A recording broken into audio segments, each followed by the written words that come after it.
Egyptian Tales by W. M. Flinders Petrie. Translated from the papyri. Introduction. It is strange that while literature occupies so much attention as at present, and while fiction is the largest division of our bookwork, the oldest literature and fiction of the world should yet have remained unpresented to English readers. The tales of ancient Egypt have appeared collectively only in French in the charming volume of Maspero's Contes Populaires, while some have been translated into English at scattered times in volumes of the Records of the Past. But research moves forward, and translations that were excellent 20 years ago may now be largely improved, as we attain more insight into the language. For another reason, also, there is a wide ground for the present volume. In no case have any illustrations been attempted to give the basis for imagination, which is all the more needed when reading of an age and a land unfamiliar to our ideas. When following a narrative, whether of real events or of fiction, many persons, perhaps most, find themselves unconsciously framing in their minds the scenery and the beings of which they are reading. To give a correct picture of the character of each of the various ages to which these tales belong has been the aim of the present illustrations. A definite period has been assigned to each tale, in accordance with the indications or the history involved in it, and, so far as our present knowledge goes, all the details of life in the scenes here illustrated are rendered in accord with the period of the story. To some purely scholastic minds it may seem presumptuous to intermingle translations of notable documents with fanciful illustrations, but considering the greater precision with which in recent years we have been able to learn the changes and the fashions of ancient life in Egypt, and the essentially unhistorical nature of most of these tales, there seems ample reason to provide such material for the reader's imagination in following the stories. It may give them more life and reality, and may emphasize the differences which existed between the different periods to which these tales refer. It will be noticed how the growth of the novel is shadowed out in the varied grounds and treatment of the tales. The earliest is purely a collection of marvels or fabulous incidents of the simplest kind. Then we advance to contrasts between town and country, between Egypt and foreign lands. Then personal adventure and the interest in schemes and successes becomes the staple material, while only in the later periods does character come in as the groundwork. The same may be seen in English literature, first the tales of wonders and strange lands, then the novel of adventure, and lastly the novel of character. In translating these documents into English, I have freely used the various translations already published in other languages, but in all cases more or less revision and retranslation from the original has been made. In this matter I am indebted to Mr. F. L. Griffith, who has, in some cases, as in Anpu and Bata, almost entirely retranslated the original papyrus. The material followed in each instance will be found stated in the notes accompanying the tales. As to the actual phraseology, I am alone responsible for that. How far original idiom should be retained in any translation is always a debated question, and must entirely depend on the object in view. Here, the purpose of rendering the work intelligible to ordinary readers required the modifying of some idioms and the paraphrasing of others, but so far as is possible the style and tone of the original has been preserved, and whatever could be easily followed has been left to speak for itself.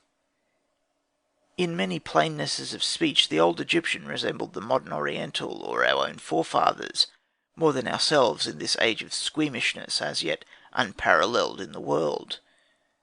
To avoid offence, a few little modifications of words have been made, but rather than give a false impression by tampering with any of the narrative, I have omitted the sequel of the last tale, and given only an outline of it. The diction adopted has been the oldest that could be used without affectation when dealing with the early times. It has been purposely modified in the later tales, and in the last, which is of Ptolemaic authorship, a modern style has been followed, as more compatible with the later tone of the narrative. For the illustrations, Mr. Tristram Ellis's familiarity with Egypt has been of good account in his lifelike scenes here used. For each drawing I have searched for the material among the monuments and remains of the age. The details of the dresses, the architecture, and the utensils are all in accord with the period of each tale. In the tale of Setnau, two different styles are introduced. Ahura is probably of the time of Amenhotep III, whereas Setnau is a son of Ramisu II, and the change of fashion between the two different dynasties has been followed as distinctive of the two persons, one a Ka, or double of the deceased, the other a living man. To the reader who starts with the current idea that all Egyptians were alike, this continual change from one period to another may seem almost fanciful, but it rests on such certain authority that we may hope that this little volume may have its use as an object lesson in practical archaeology. The use and abuse of notes is a matter of dispute. To be constantly interrupted in reading by some needless and elementary explanation is an impertinence both to the author and the reader. The one cannot resent it, the other therefore resents it for both. But what is to be deemed needless entirely depends on the reader. I have been asked in what country Pompeii is, as it is not in the English Gazetteer. Rather than intrude, then, on the reader when he is in high discourse with the ancients, I humbly set up my interpreter's booth next door, and if he cares to call in and ask about any difficulties, I shall be glad to help him if I can. Not even numbers are intruded to refer to notes, for how often an eager reader has been led off his trail and turned blithely to refer to 37 or 186, only to find CJZ 38 377, at which he gnashed his teeth and cursed such interruptions. So those to whom the original tales are obscure are humbly requested to try for some profit from the remarks after them, that have been gleaned by the translator. Much might be said by a folklorist, in proportion to his ardour, but as there are folklorists, and the schools of Rabbi Andrew and Rabbi Joseph write different targums, I have left each to make his own commentary, without prejudice. Tales of the Magicians. One day, when King Khufu reigned over all the land, he said to his chancellor who stood before him, "Go call me my sons and my counsellors, that I may ask them of a thing." And his sons and his counsellors came, and stood before him, and he said to them, "Know ye a man who can tell me tales of the deeds of the magicians?" Then the royal son Khafra stood forth, and said, "I will tell thy majesty a tale of the days of thy forefather Nebka, the blessed, of what came to pass when he went into the temple of Ptah of Ankhtaui." Khafra's tale. His majesty was walking unto the temple of Ptah, and went unto the house of the chief reciter, Uba-Anna, with his train. Now when the wife of Uba-Anna saw a page among those who stood behind the king, her heart longed after him, and she sent her servant unto him with a present of a box full of garments. And he came then with the servant. Now there was a lodge in the garden of Uba-Anna, and one day the page said to the wife of Uba-Anna, "In the garden of Uba-Anna there is now a lodge. Behold, let us therein take our pleasure." So the wife of Uba-Anna sent to the steward who had charge over the garden, saying, "Let the lodge which is in the garden be made ready." And she remained there, and rested and drank with the page until the sun went down. And when the even was now come, the page went forth to bathe, and the steward said, "I must go and tell Uba-Anna of this matter." Now when this day was past, and another day came, then went the steward to Uba-Anna, and told him of all these things. Then said Uba-Anna, "Bring me my casket of ebony and electrum." And they brought it. And he fashioned a crocodile out of wax, 7 fingers long, and he enchanted it, and said, "When the page comes and bathes in my lake, seize on him." And he gave it to the steward, and said to him, "When the page shall go down into the lake to bathe, as he is daily wont to do, then throw in this crocodile behind him." And the steward went forth, bearing the crocodile. And the wife of Uba-Anna sent to the steward who had charge over the garden, saying, "Let the lodge which is in the garden be made ready, for I come to tarry there." And the lodge was prepared with all good things, and she came and made merry therein with the page. And when the even was now come, the page went forth to bathe as he was wont to do, And the steward cast in the wax crocodile after him into the water. And behold, it became a great crocodile 7 cubits in length, and it seized on the page. And Uba-aner abode yet 7 days with the king of Upper and Lower Egypt, Nebka, the blessed, while the page was stifled in the crocodile. And after the 7 days were past, the king of Upper and Lower Egypt, Nebka, the blessed, went forth, and Uba-aner went before him. And Uba-aner said unto his majesty, Will your majesty come and see this wonder that has come to pass in your days unto a page? And the king went with Uba-aner. And Uba-aner called unto the crocodile, and said, Bring forth the page. And the crocodile came forth from the lake with the page. Uba-aner said unto the king, Behold, whatever I command this crocodile, he will do it. And his majesty said, I pray you send back this crocodile. And Uba-aner stooped, and took up the crocodile, and it became in his hand a crocodile of wax. And then Uba-aner told the king that which had passed in his house, with the page and his wife. And his majesty said unto the crocodile, Take to thee thy prey. And the crocodile plunged into the lake with his prey, and no man knew whither he went. And his majesty the king of Upper and Lower Egypt, Nebka the blessed, commanded. And they brought forth the wife of Uba-aner to the north side of the harem, and burnt her with fire, and cast her ashes in the river. This is a wonder that came to pass in the days of thy forefather, the king of Upper and Lower Egypt, Nebka, of the acts of the chief reciter, Uba-aner. His majesty the king of Upper and Lower Egypt, Khufu, said, Let there be presented to the king Nebka the blessed 1,000 loaves, 100 draughts of beer, an ox, 2 jars of incense, and let there be presented a loaf, a jar of beer, a jar of incense, and a piece of meat to the chief reciter Uba-aner, for I have seen the token of his learning. And they did all things as his majesty commanded. Balfra's Tale. The royal son Balfra then stood forth and spake. He said, I will tell thy majesty of a wonder which came to pass in the days of thy father Seneferu the blessed, of the deeds of the chief reciter Zazamank. One day King Seneferu, being weary, went through his palace, seeking for a pleasure to lighten his heart, but he found none. And he said, Haste, and bring before me the chief reciter and scribe of the roll, Zazamank. And they straightway brought him.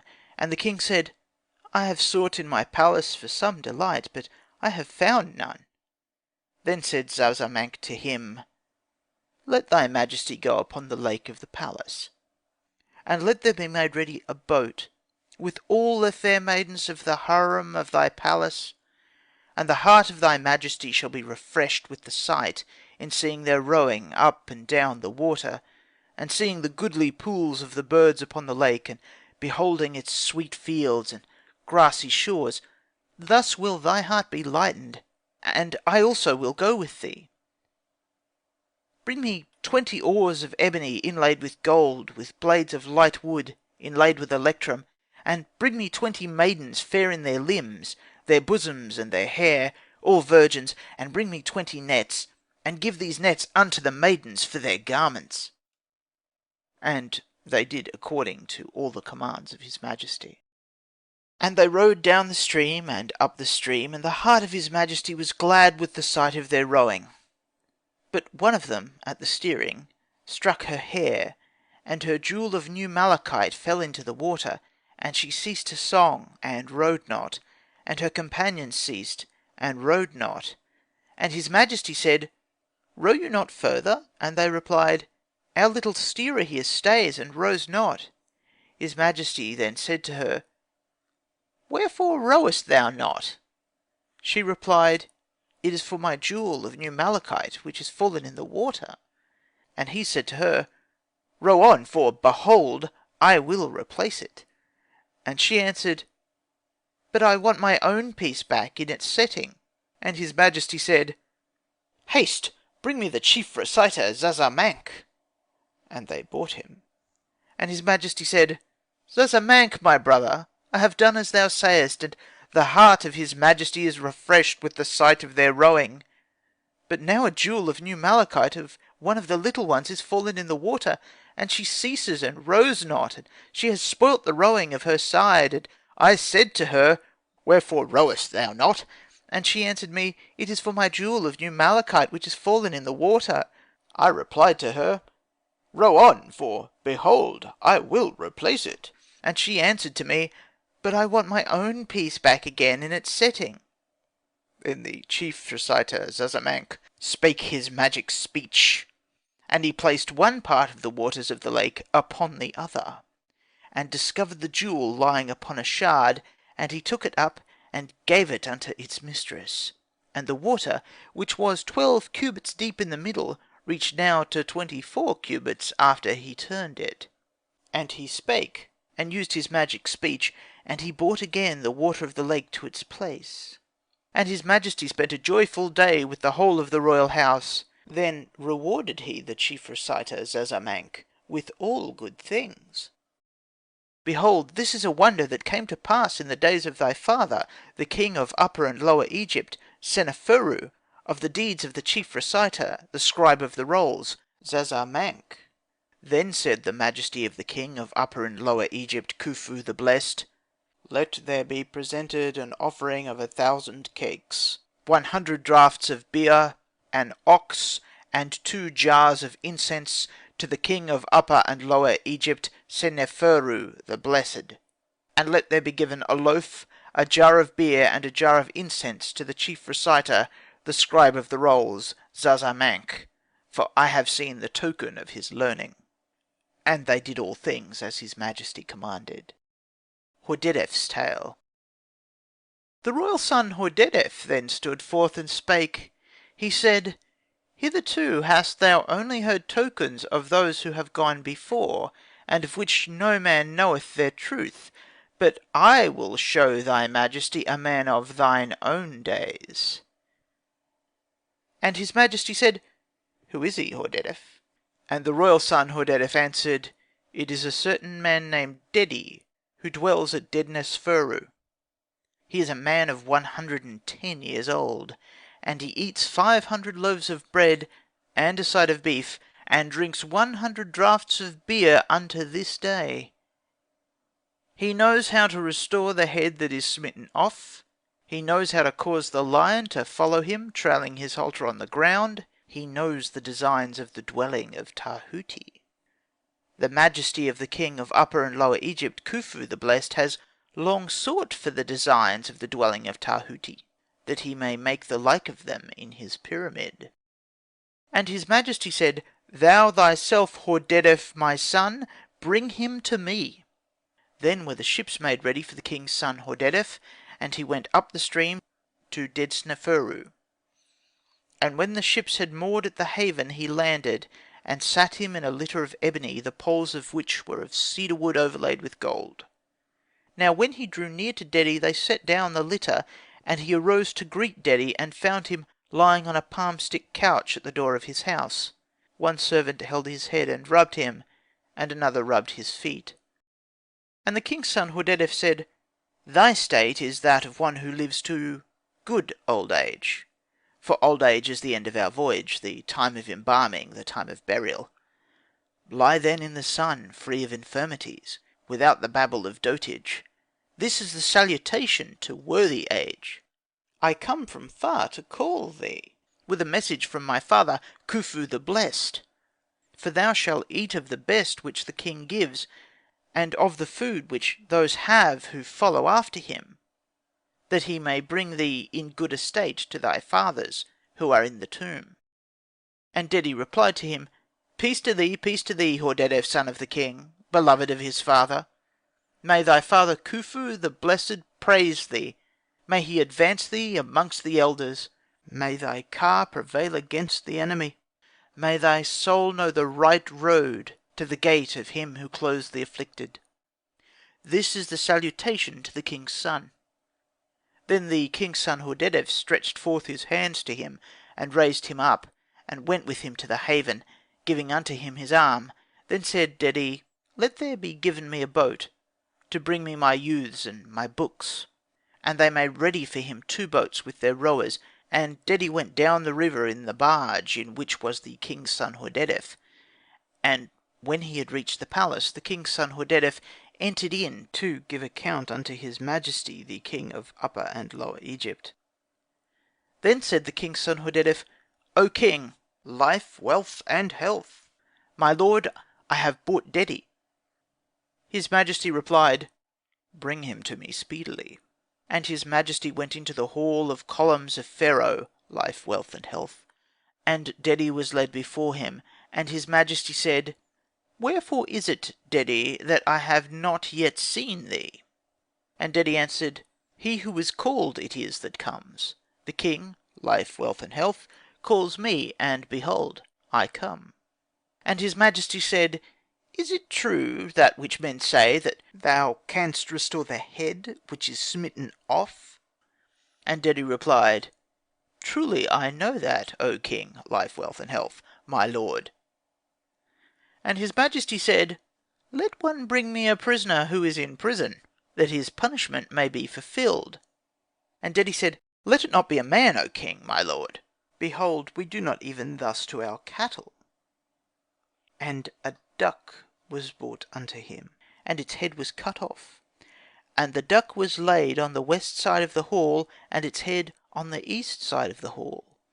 And Dedi spake his magic speech, and the duck fluttered along the ground, and its head came likewise.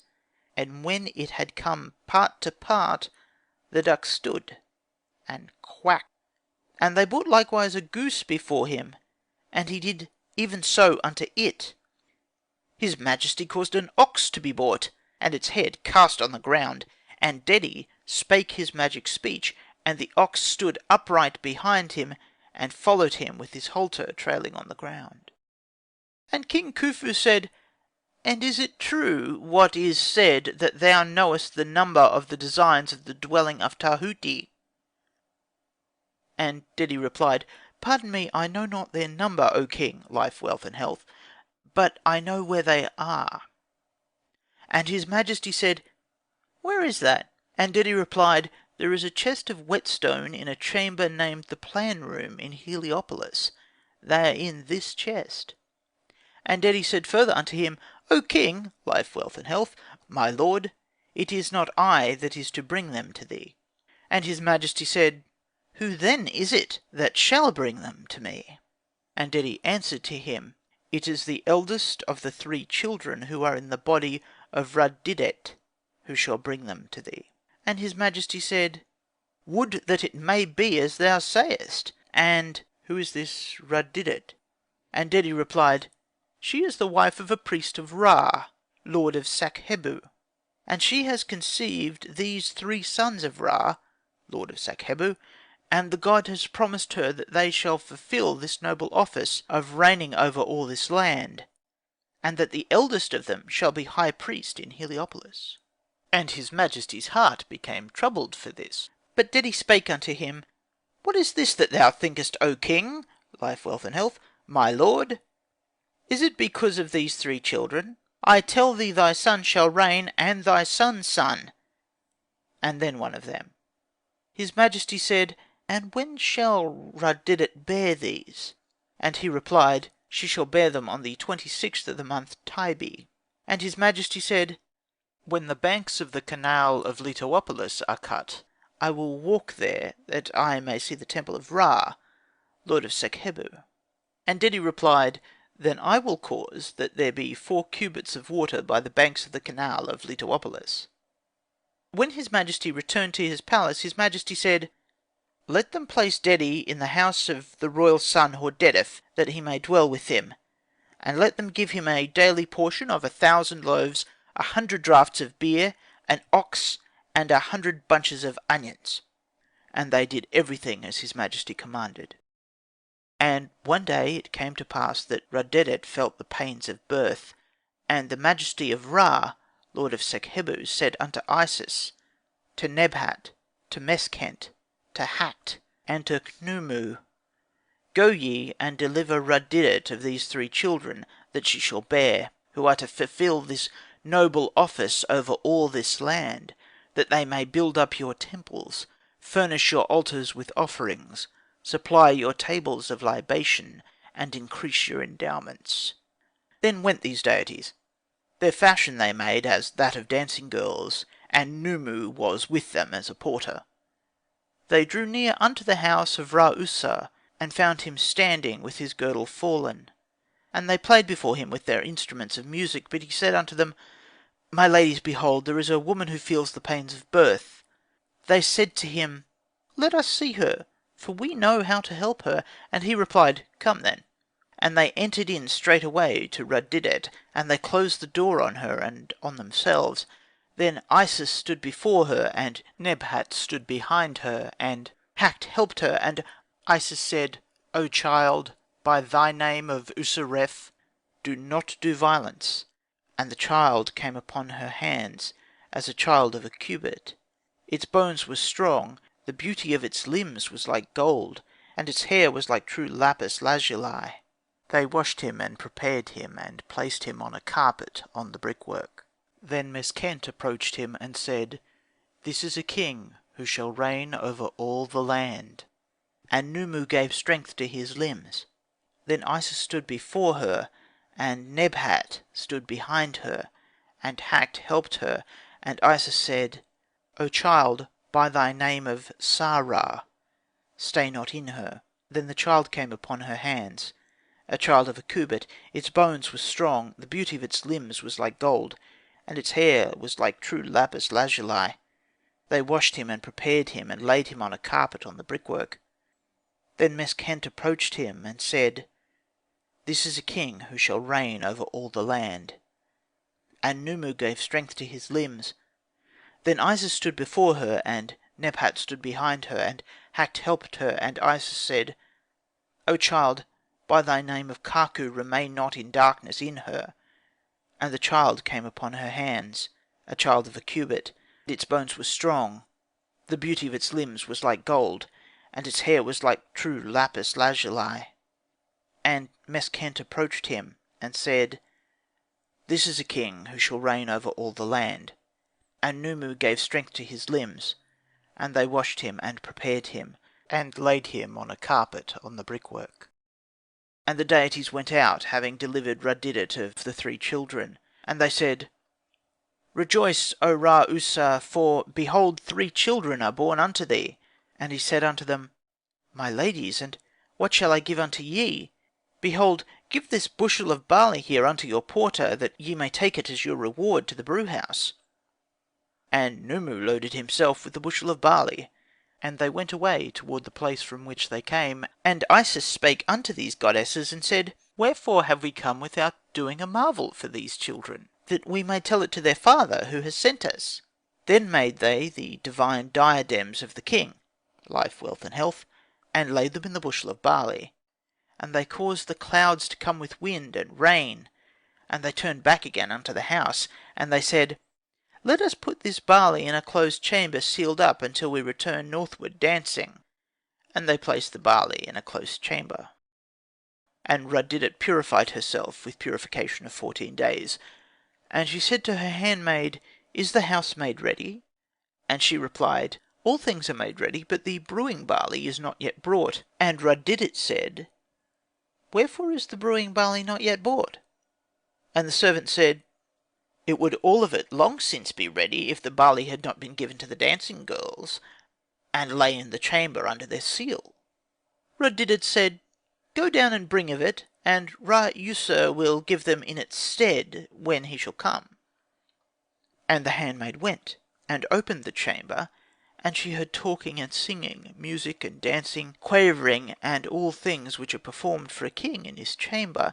And she returned, and told to Rud didet all that she had heard. And she went through the chamber, but she found not the place where the sound was. And she laid her temple to the sack, and found that the sounds were in it.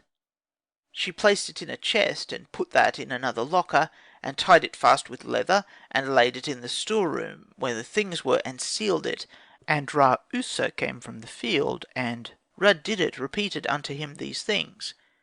And his heart was glad above all things.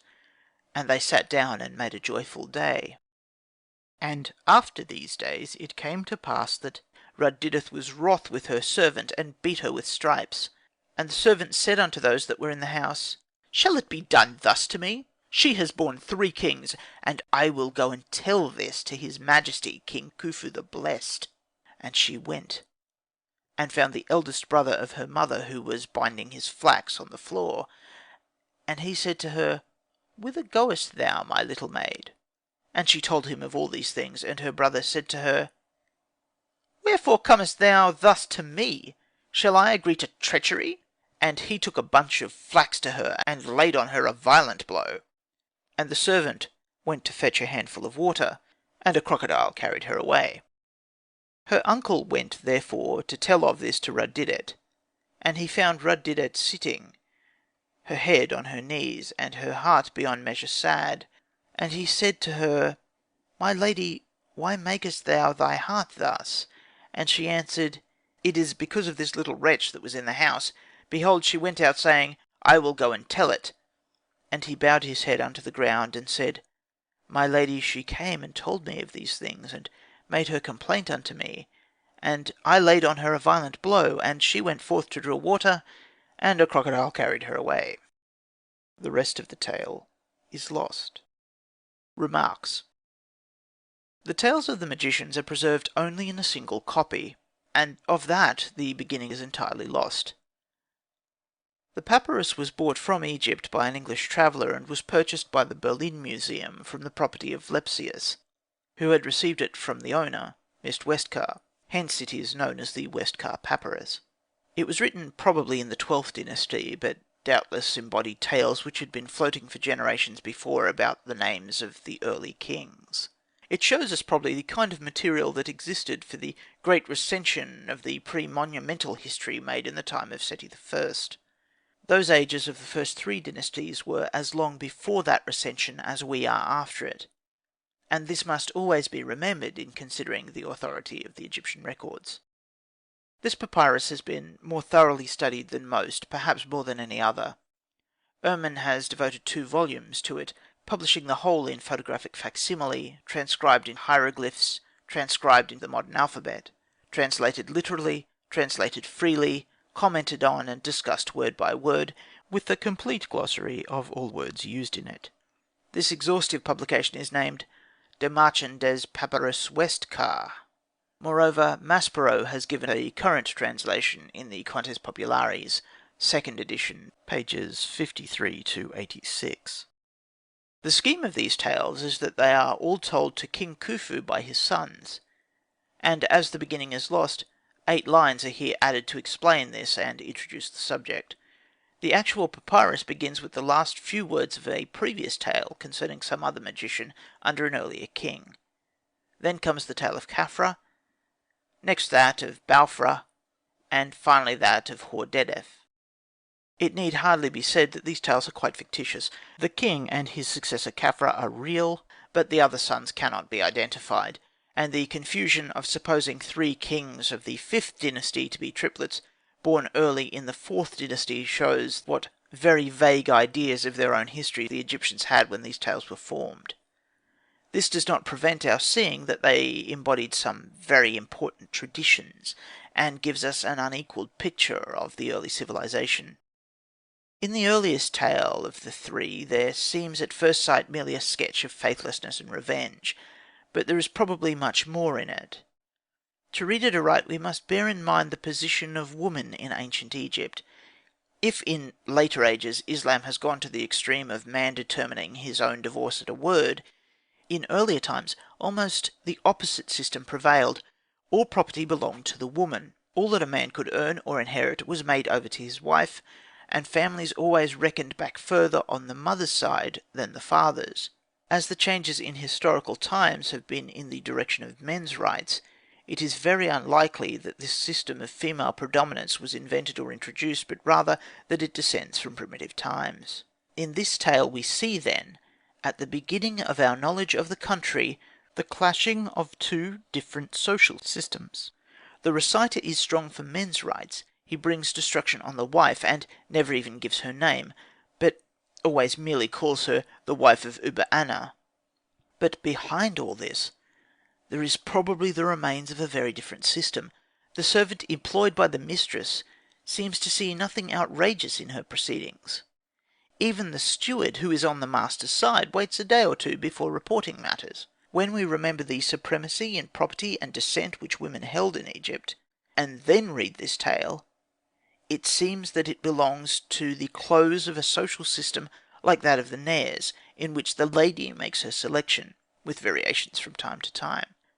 The incident of sending a present of clothing is curiously like the tale about a certain English envoy whose proprieties were sadly ruffled in the Nair country when a lady sent him a grand shawl with an intimation of her choice. The priestesses of Amen retained to the last this privilege of choice, as being under divine and not human protection, but it seems to have become unseemly in late times. The hinging of this tale, and of those that follow it, upon the use of magic shows how thoroughly the belief in magic powers was ingrained in the Egyptians. Now, such a belief implies the presence of magicians, and shows how familiar must have been the claim to such powers, and the practising of tricks of witchcraft, so prevalent in Africa in modern times. The efficacy of a model, such as this crocodile of wax, is an idea continually met with in Egypt. The system of tomb furniture and decoration, of Ka statues, of Ushabtis, or figures to work for the deceased, and the models placed in foundation deposits, all show how a model was supposed to have the efficacy of an actual reality. Even in the latest tale of all, written in Ptolemaic times, Set now makes a model of a boat and men to be sunk in the river to work for him. The reconversion of the crocodile to wax, on being taken up by the magician, reminds us of the serpent becoming a rod again when taken up by Aaron. The punishment of burning alive is very rarely, if ever, mentioned in Egyptian history, though it occurs in modern Egyptian tales, and it looks as if it were brought in here rather as a dire horror for the climax than as a probable incident. The place of the penalty, in front of the harem, or the private portion of the palace, was evidently for the intimidation of other ladies. At the close of each tale, King Khufu, to whom it is told, orders funerary offerings by the usual formula to be presented in honour of the king under whom the wonder took place. On the tablets of the tombs, in the early times, there is usually recorded the offering, or rather, the pious desire that there should be offered, thousands of loaves, of oxen, of gazelles, of cranes, and such, for a deceased person. Such expression cost no more by the thousand than by the dozen, so thousands came to be the usual expression in all ordaining of offerings. We are so accustomed to think of tedium as something modern, that it seems strange to find, in the oldest tales in the world, how the first king of whom we know anything was bored by his pleasures. A reward for discovering a new pleasure is the very basis of the tale of Sneferu, and the wise man's remedy of a day in the country is still the best resource, though all that we know as human history has tried its experiments and enjoyment since then. The flavour of the ballet thrown in, by the introduction of the damsels of the household clad in fishing nets, is not yet obsolete in modern amusements, and even in this century Muhammad Ali had resource to the same way of killing time, as he was rowed about by his harem, but on an artificial lake. The use of two large oars for steering explains the detail of the story. The oars were one on each side of the stern, and were each managed by a steerer. From the tale we see the steerer led the song of the rowers, and if the leader ceased, all that side of the boat ceased also. The position of the lost jewel upon the hair shows that it was a fillet set with inlaying, like that seen on early figures, such as Nefert at Medum, who wears a fillet of rosettes to retain the hair, and the position of the steering oar attached to the post, with the handle rising high in the air, explains how it could strike the fillet and displace the jewel. The last tale is really double a tale within a tale. It begins with the wonders done by Dedi, and then goes on with the history of the children about whom he prophesied to Khufu. The village of Dedi was probably near Medum. As in the temple of Sneferu at Medum, an offering was found, presented by a worshipper to the gods of dead Sneferu. Hence the background which is here given for the scene of Hordedef leading old Dedi. The translation of the designs of the dwelling of Tahuti is not certain, but the passage seems to refer to some architectural plan that was desired for the pyramid. The story of Rud Didit is remarkable historically. She is said to be the wife of the priest of Ra, her children are the sons of Ra, and they are the first three kings of the 5th dynasty, and supplanted the line of Khufu. This points to the 5th dynasty having been a priestly usurpation, and on looking at its history we see two confirmations of this. The title Son of Ra is so common in most ages in Egypt that it is taken for granted, and is applied in lists to any second cartouche. But it is not found until well until the 5th dynasty. The earlier kings were not descendants of Ra, and it is only on arriving at this dynasty, which claimed descent from Ra through the wife of the priest of Ra, that we find the claim of each king to be a son of Ra. Another confirmation of this priestly descent is the abundance of priesthoods established for the kings of the 5th dynasty, a care which agrees with their having a priestly origin. While in the tale it is particularly said that they would build up the temples, furnish the altars with offerings, supply the tables with libations, and increase the religious endowments. The names of the three children are a play upon the names of the first three kings of the 5th dynasty. Usakaf is made into Usaref, Sahura is written Sarah, and Kaka is Kaku, thus making allusions to their births. The comparison of the hair to true lapis lazuli seems very strange, but there is often a confusion between black and blue, and Azrak means either dark blue or green, or black in present Arabic. Lapis lazuli is brought into the name of the queen of Ramisu VI, who was called Golden Lazuli, Nub-Kesteb, recalling the comparison here of personal beauty to these precious metals. It is noticeable here that in a tale of the 5th dynasty, certainly written as early as the 12th dynasty, we find professional dancers, commonly recognised, and going on travels through the country with a porter. From this tale we also learn that Egyptian women underwent a purification of 14 days, during which they kept apart and did not attend to any household matters. The mistress of the house here inquires if the preparations are made for the feast on her return to household affairs, and hears how the beer cannot be made for lack of the barley. The securing of the sack is just in accord with the remains of this early period. The use of boxes, of thongs of leather for tying, and of clay seals for securing property, were all familiar matters in the 12th dynasty, as we learn from Kahun. The present close of the tale is evidently only a stage in it, when the treacherous maid meets with the common doom of the wicked in Egyptian romance.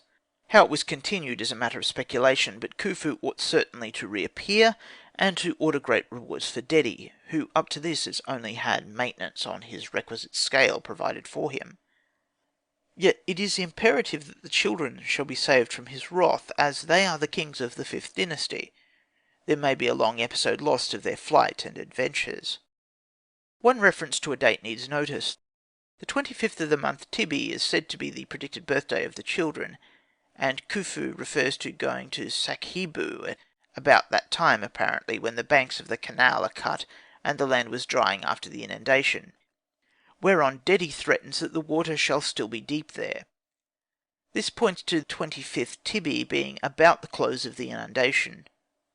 This would be about the case in the beginning of the 4th dynasty, and also in the 12th dynasty, when the papyrus was perhaps written. Hence there is nothing conclusive to draw from this allusion so far, but when we compare this tale with those following, we see good ground for its belonging to a time before the 12th dynasty. The following tale of the peasant and the workman evidently belongs to the 9th or 10th dynasties, when Heracleopolis was the capital, and Sanahat is certainly of the 12th dynasty. Yet in those we see character and incident made the basis of interest, in place of the childish profusion of marvels of the tales of the magicians. It seems impossible not to suppose that they belong to very different ages and canons of taste, and hence we cannot refer the crudities of the Khufu tales to the time of the far more elaborate and polished recital of the adventures of Sanahat in the 12th dynasty. Being thus obliged to suppose an earlier date for these tales, the allusion to the month Tibi throws us back to a very early period, the 4th dynasty, for their original outlines. Doubtless they were modified by reciters, and probably took shape in the 5th or 6th dynasties, but yet we must refer to them as belonging practically to the age to which they refer. The Peasant and the Workman. In the Sekhet Hemat, 9th dynasty, the peasant and the workman. There dwelt in the Sekhet Hemat, or salt country, a peasant called the Sekhti, with his wife and children, his asses and his dogs, and he trafficked in all good things of the Sekhet Hemat to Henenseten. Behold, now he went with rushes, natron, and salt, with wood and pods, with stones and seeds, and all good products of the Sekhet Hemat. And this Sekhti journeyed to the south unto Henenseten. And when he came to the lands of the house of Fifa, north of Dinat, he found a man there standing on the bank, a man called Hemti, the workman, son of a man called Azri, who was a serf of the high steward Meruitensa. Now said this Hemti, when he saw the asses of Sekhti, that were pleasing in his eyes, "Oh, that some good god would grant me to steal away the goods of Sekhti from him." Now Hemti's house was by the dyke of the towpath, which was straitened and not wide, as much as the width of a waistcloth. On the one side of it was the water, and on the other side of it grew his corn. Hemti said then to his servant, "Hasten, bring me a shawl from the house." And it was brought instantly. Then he spread out this shawl on the face of the dyke, and it lay with its fastening on the water, and its fringe on the corn. Now Sekhti approached along the path used by all men. Said Hemti, "Have a care, Sekhti, you are not going to trample my clothes." Said Sekhti, "I will do as you like, I will pass carefully." Then he went up on the higher side, but Hemti said, "Go you over my corn instead of the path?" Said Sekhti, "I am going carefully. This high field of corn is not my choice, but you have stopped your path with your clothes, and will you then not let us pass by the side of the path?" And one of the asses filled its mouth with a cluster of corn. Said Hemti, "Look you, I will take away your ass, Sekhti, for eating my corn. Behold, it will have to pay accordingly to the amount of the injury." Said Sekhti, "I am going carefully, the one way is stopped, therefore I took my ass by the enclosed ground, and do you seize it for filling its mouth with a cluster of corn?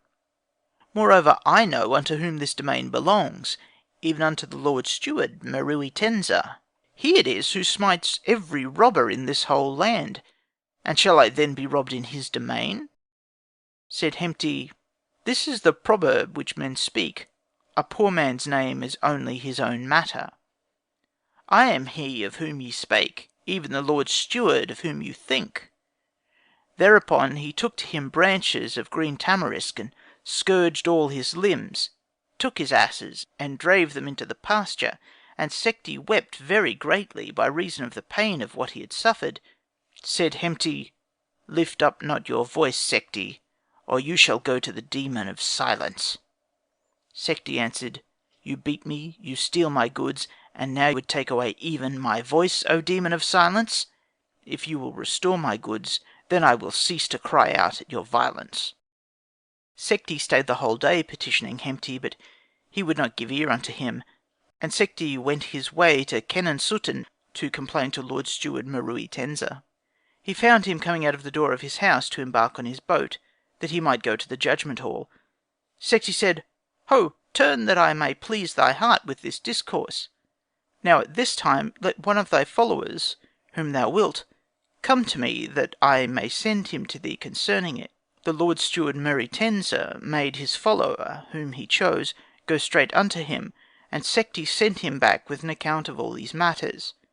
Then the Lord Steward Meruitensa accused Hemti unto the nobles who sat with him, and they said unto him, "By your leave, as to this Sekhti of yours, let him bring a witness. Behold thou, it is our custom with our Sekhtis, witnesses come with them. Behold, that is our custom. Then it will be fitting to beat this Hemti for a trifle of natron and a trifle of salt. If he is commanded to pay for it, he will pay for it."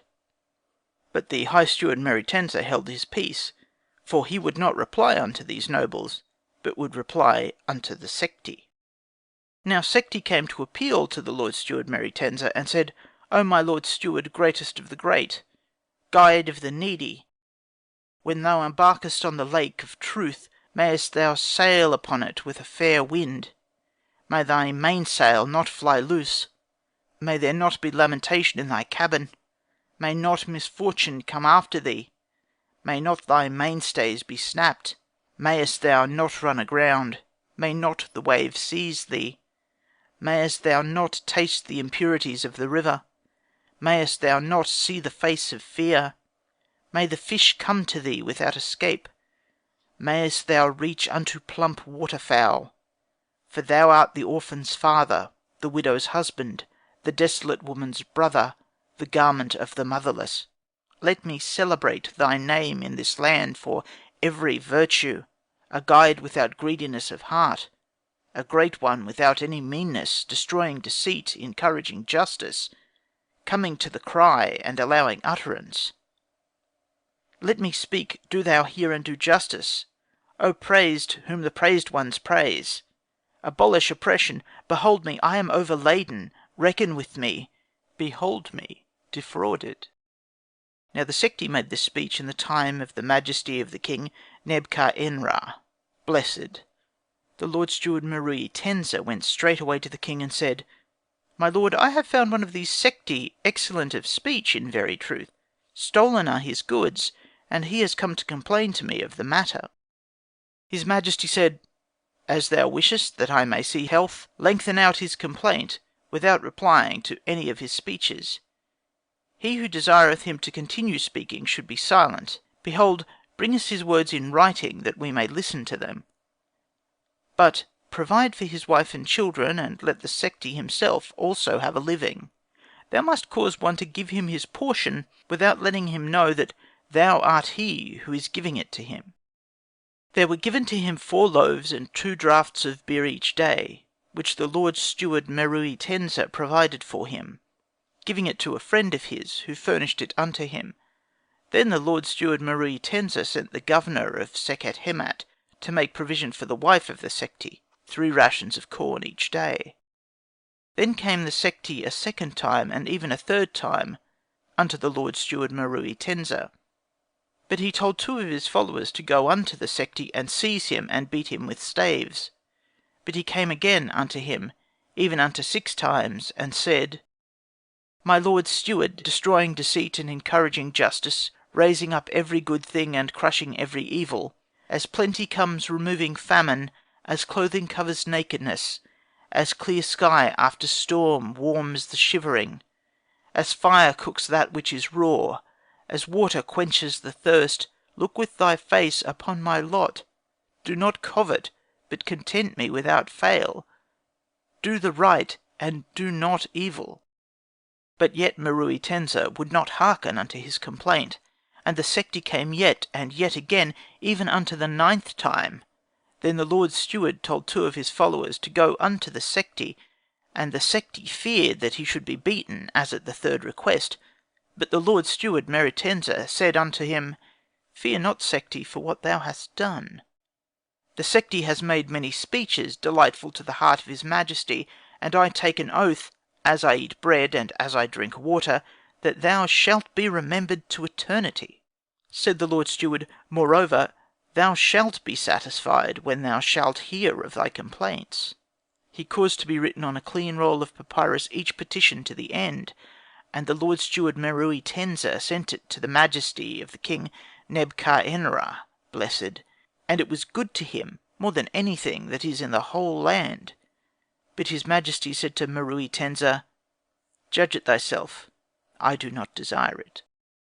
The Lord Steward Meruitensa made 2 of his followers go to the Sekhet-Hemat, and bring a list of the household of the Sekhti, and its amount was 6 persons, beside his oxen and his goats, his wheat and his barley, his asses and his dogs, and moreover he gave all that which belonged unto the Hemti to the Sekhti, even all his property and his officers.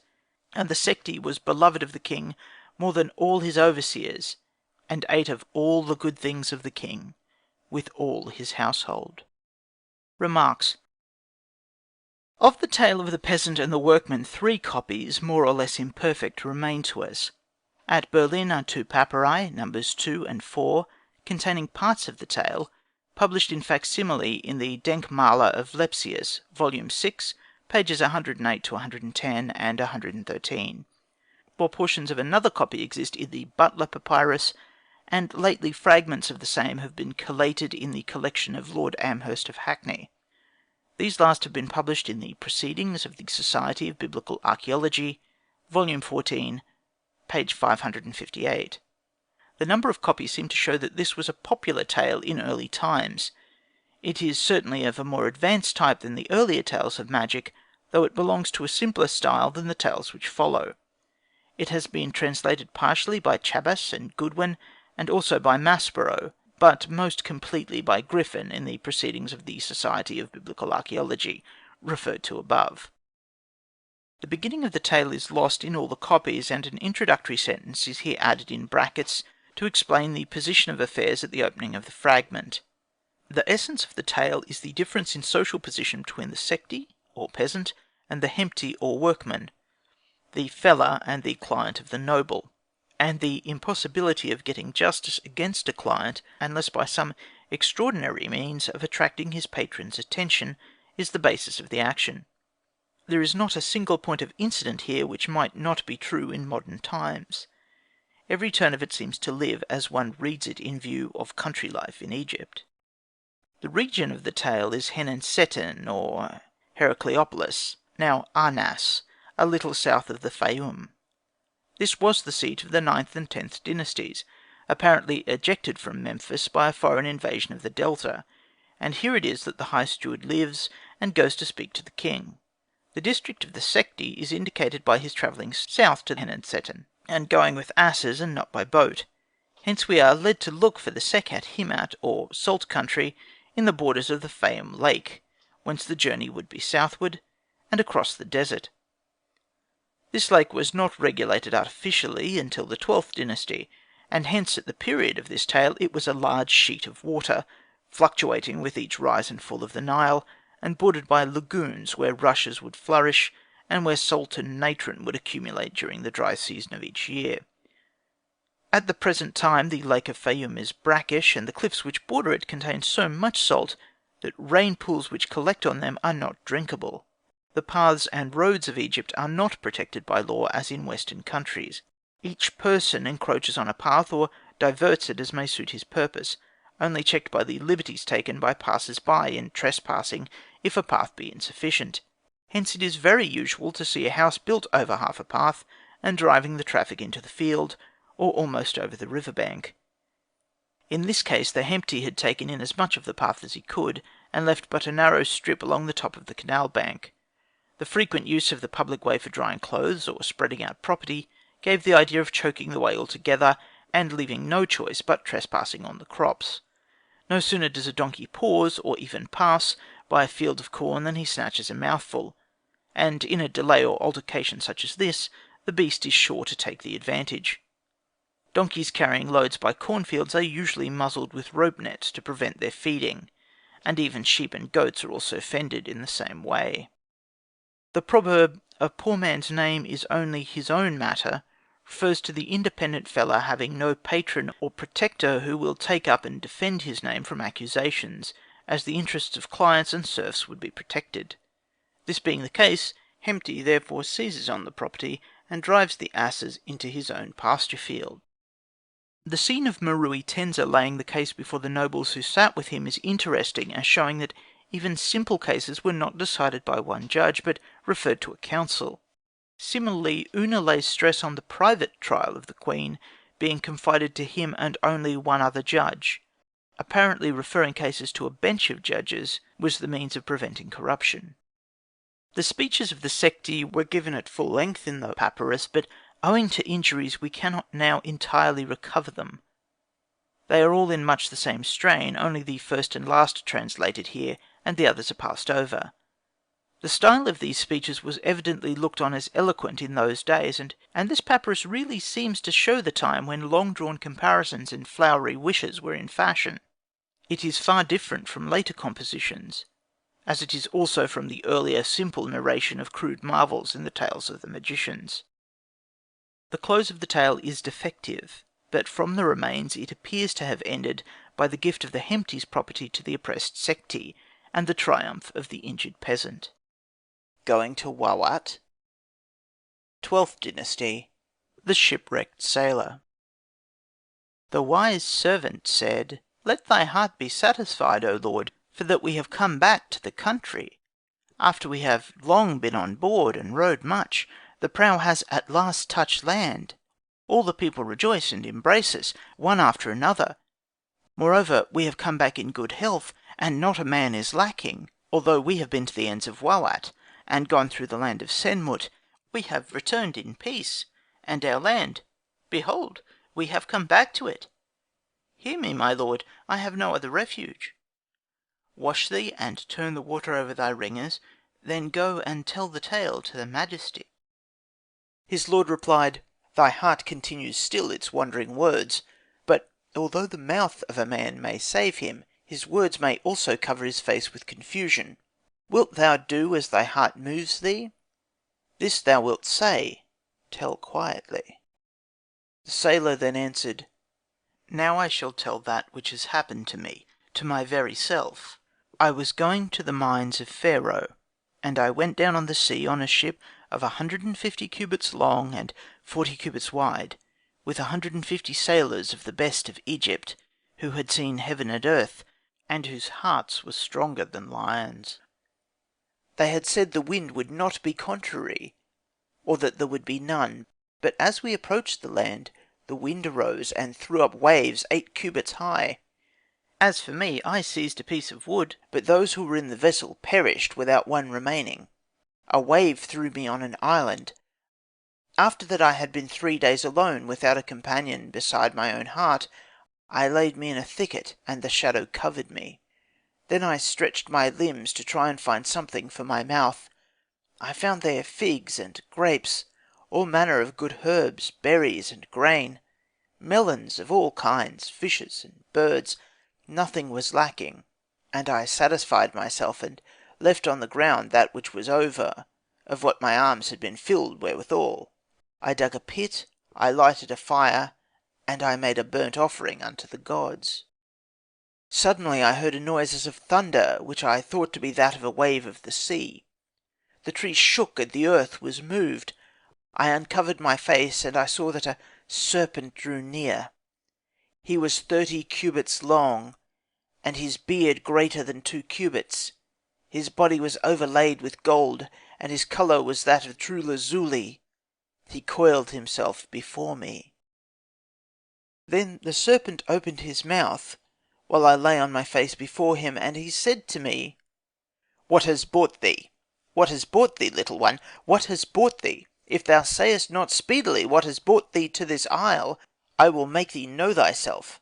As a flame thou shalt vanish, if thou tellest me not something I have not heard, or which I knew not before thee." Then he took me in his mouth, and carried me to his resting place, and laid me down without any hurt. I was whole and sound, and nothing was gone from me. Then he opened his mouth against me, while I lay on my face before him, and he said, "What has brought thee? What has brought thee, little one? What has brought thee to this isle which is in the sea, and of which the shores are in the midst of the waves?" Then I replied to him, and holding my arms low before him, I said to him, "I was embarked for the mines by the order of the majesty, in a ship. 150 cubits was its length, and the width of it 40 cubits. It had 150 sailors of the best of Egypt, who had seen heaven and earth, and the hearts of whom were stronger than lions. They said that the wind would not be contrary, or that there would be none. Each of them exceeded his companion in the prudence of his heart and the strength of his arm, and I was not beneath any of them. A storm came upon us while we were on the sea. Hardly could we reach the shore, when the wind waxed yet greater, and the waves rose even 8 cubits. As for me, I seized a piece of wood, while those who were in the boat perished without one being left with me for 3 days. Behold me now before thee, for I was brought to this isle by a wave of the sea." Then he said to me, fear not, little one, and make not thy face sad. If thou hast come to me, it is God who has let thee live. For it is he who has brought thee to this isle of the blessed, where nothing is lacking, and which is filled with all good after another, until thou shalt be 4 months in this isle. Then a ship shall come from thy land with sailors, and thou shalt leave with them, and go to thy country, and thou shalt die in thy town. Converse is pleasing, and he who tastes of it passes over his misery. I will therefore tell thee of that which is in this isle. I am here with my brethren and my children around me. We are 75 serpents, children and kindred, without naming a young girl who was brought unto me by chance, and on whom the fire of heaven fell, and burnt her to ashes. As for thee, if thou art strong, and if thy heart waits patiently, thou shalt press thy infants to thy bosom, and embrace thy wife. Thou shalt return to thy house, which is full of all good things. Thou shalt see thy land, where thou shalt dwell in the midst of thy kindred. Then I bowed in my obeisance, and I touched the ground before him. Behold, that which I have told thee before, I shall tell of thy presence unto Pharaoh. I shall make him to know of thy greatness, and I will bring to thee of the sacred oils and perfumes, and of incense of the temples, with which all gods are honoured. I shall tell moreover of that which I do now see, thanks to him. And there shall be rendered to thee praises before the fulness of all the land. I shall slay asses for thee in sacrifice. I shall pluck for thee the birds, and I shall bring for thee ships full of all kinds of the treasures of Egypt, as is comely to do unto a god, a friend of men in a far country, of which men know not. Then he smiled at my speech, because of that which was in his heart, for he said to me, Thou art not rich in perfumes, for all that thou hast is but common incense. As for me, I am prince of the land of Punt, and I have perfumes. Only the oil which thou sayest thou wouldest bring is not common in this isle. But when thou shalt depart from this place, thou shalt never more see this isle. It shall be changed into waves. And behold, when the ship drew near, according to all that he had told me before, I got me up into an high tree, to strive to see those who were within it. Then I came and told him this matter, but it was already known unto him before. And he said to me, Farewell, farewell, go to thy house, little one, see again thy children, and let thy name be good in thy town. These are my wishes for thee. Then I bowed myself before him, and held my arms low before him, and he gave me gifts of precious perfumes, of cassia, of sweet woods, of col, of cypress, an abundance of incense, of ivory tusks, of baboons, of apes, and all kind of precious things. I embarked all in the ship which was come, and bowing myself, I prayed God for him. Then he said to me, Behold, thou shalt come to thy country in 2 months. Thou shalt press to thy bosom thy children, and thou shalt rest in thy tomb. After this I went down to the shore unto the ship, and I called to the sailors who were there. Then on the shore I rendered adoration to the master of this isle, and to those who dwelt therein. When we shall come in our return to the house of Pharaoh in the 2nd month, according to all the serpent has said, we shall approach unto the palace, and I shall go in before Pharaoh. I shall bring the gifts which I have brought from this isle into the country. Then he shall thank me before the fulness of all the land. Grant then unto me a follower, and lead me to the courtiers of the king. Cast thy eye upon me, after that I am come to land again. After that I have both seen and proved this. Hear my prayer, for it is good to listen to the people.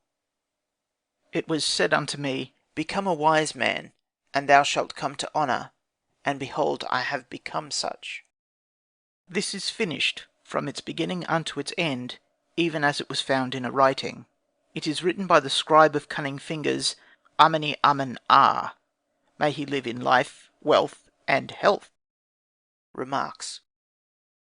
This tale is known only in one copy, preserved in the Hermitage collection in St. Petersburg. The papyrus has not been published either in facsimile or transcription, but 2 translations of it have appeared by M. Golenschiff.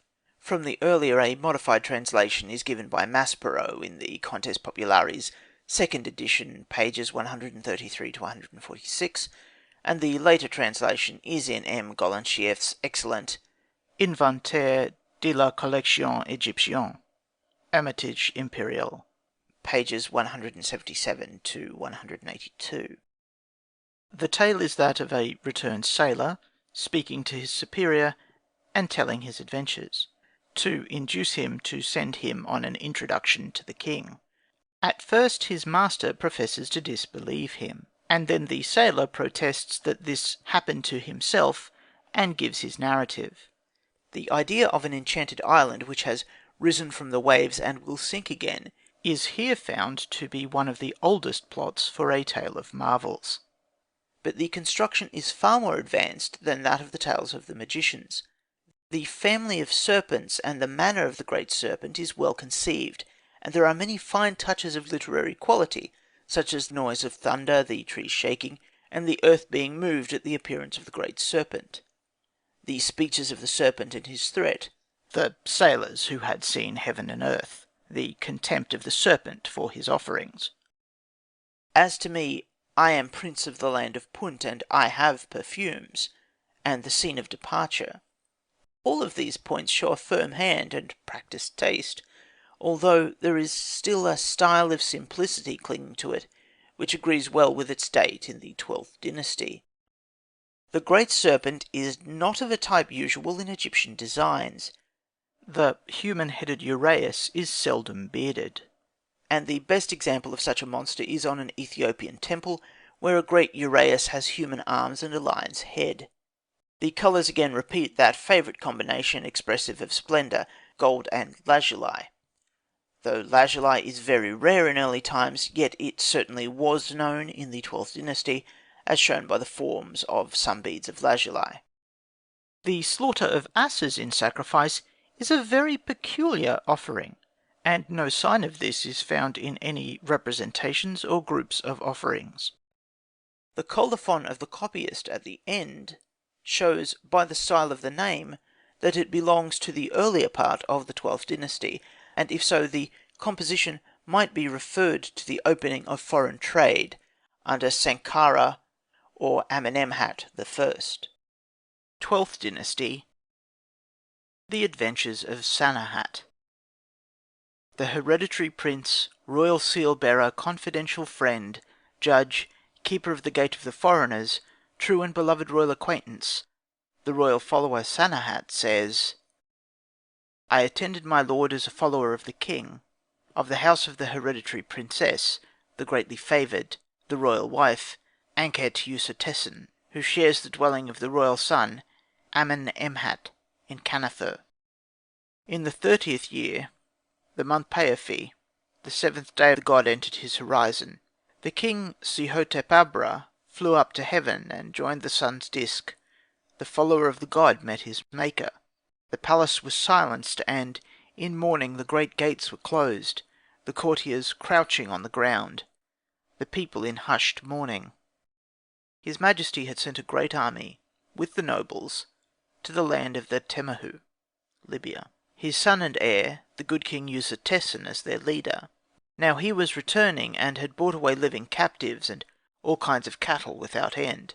The councillors of the palace had sent to the west to let the king know the matter that had come to pass in the inner hall. The messenger was to meet him on the road, and reach him at the time of evening. The matter was urgent. A hawk had soared with his followers. Thus said he, not to let the army know of it. Even if the royal sons who commanded in the army sent a message, he was not to speak to a single one of them. But I was standing near, and heard his voice while he was speaking. I fled far away, my heart beating, my arms failing. Trembling had fallen on all my limbs. I turned about in running to seek a place to hide me, and I threw myself between two bushes, to wait while they should pass by. The flight. Then I turned me toward the south, not from wishing to come into this palace, for I knew not if war was declared, nor even thinking a wish to live after this sovereign. I turned my back to the sycamore.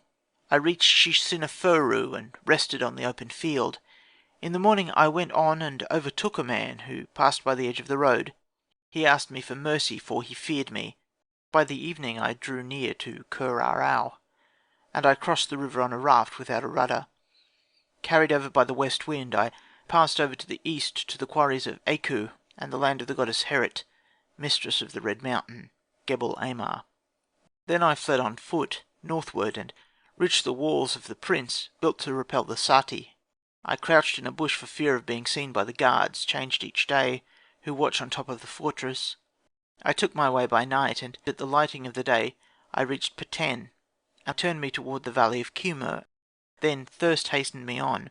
I dried up, and my throat narrowed, and I said, "This is the taste of death." When I lifted up my heart and gathered strength, I heard a voice and the lowing of cattle. I saw men of the Sati, and one of them, a friend unto Egypt, knew me. Behold, he gave me water and boiled me milk, and I went with him to his camp. They did me good, and one tribe passed me to another. I passed on to Sun, and reached the land of Edom. When I had dwelt there half a year, Amu-Anshi, who was the prince of the upper Tenu, sent for me and said, "Dwell thou with me, that thou mayest hear the speech of Egypt." He said thus, for that he knew of my excellence, and had heard tell of my worth, for men of Egypt who were there with him bore witness of me. Behold, he said to me, "For what cause hast thou come hither? Has a matter come to pass in the palace? Has the king of the two lands, Sehetep-Abra, gone to heaven? That which happened about this is not known." But I answered with concealment, and said, "When I came from the land of the Tamahu, and my desires were there changed in me, if I fled away, it was not by reason of remorse that I took the way of a fugitive. I have not failed in my duty, my mouth has not said any bitter words. I have not heard any evil counsel, my name has not come into the mouth of a magistrate. I know not by what I have been led into this land." And Amu-Anshi said, "This is by the will of the god, king of Egypt. For what is a land like, if it know not that excellent god, of whom the dread is upon the lands of strangers, as they dread Sekhet in a year of pestilence?" I spake to him and replied, "Forgive me." His son now enters the palace, and has received the heritage of his father. He is a god who has none like him, and there is none before him. He is a master of wisdom, prudent in his designs, excellent in his decrees, with goodwill to him who goes or who comes. He subdued the land of strangers while his father yet lived in his palace, and he rendered account of that which his father destined him to perform. He is a brave man, who verily strikes with his sword, a valiant one who has not his equal. He springs upon the barbarians, and throws himself on the spoilers. He breaks the horns and weakens the hands, and those whom he smites cannot raise the buckler. He is fearless, and dashes the heads, and none can stand before him. He is swift of foot, to destroy him who flies, and none who flees from him reaches his home. His heart is strong in his time. He is a lion who strikes with the claw, and never has he turned his back.